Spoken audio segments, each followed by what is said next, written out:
नमस्कार। जम्मू कश्मीर की लोकल पार्टियों के लिए बेरोजगारी नहीं बल्कि सबसे बड़ा मुद्दा धारा 370 को वापस कराना है। बेरोजगारी वहां पर इस वक्त इस चुनाव में दूसरा बड़ा मुद्दा है।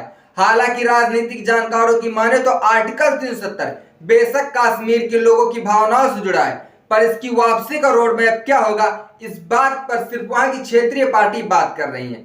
जम्मू कश्मीर की 24 सीटों पर पहले फेज में 18 सितंबर को वोट डाले जाएंगे। इसमें 16 सीटें कश्मीर की हैं जबकि 8 जम्मू की हैं। पहले फेज में नेशनल कॉन्फ्रेंस कांग्रेस अलायंस सबसे मजबूत उभर कर सामने आ सकता है। उसे 12 से 13 सीटों पर जीत मिल सकती है, जबकि दूसरे नंबर पर बीजेपी और पीडीपी रह सकती है। दोनों को 4 से 6 सीटें मिल सकती हैं। निर्दलीयों को 1 से 2 सीटें मिलने की उम्मीद है। साउथ कश्मीर में एनसी कांग्रेस अलायंस को सबसे ज्यादा सीटें मिलती दिख रही हैं।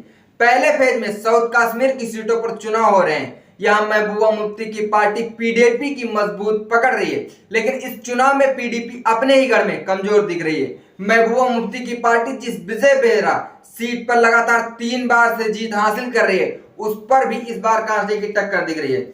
आर्टिकल 370 हटाने और डेवलपमेंट के दावों के बावजूद कश्मीर घाटी में बीजेपी की जीत के आसार कम है। पॉलिटिकल एक्सपर्ट मानते हैं कि पहले फेज में बीजेपी का किसी सीट पर दूसरे नंबर पर आना भी मुश्किल है।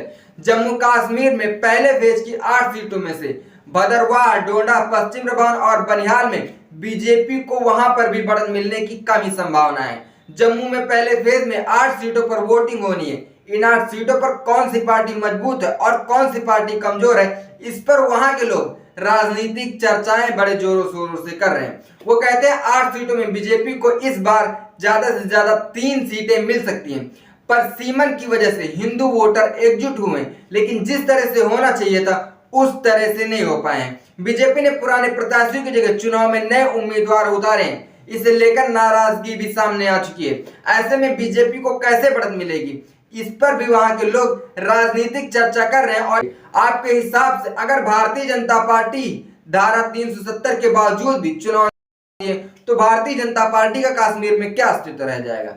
इस चुनाव में आपके हिसाब से कौन जीतेगा, इस बात का जवाब कमेंट बॉक्स में कमेंट करके जरूर दें। देखते रहिए हालचाल। जय हिंद।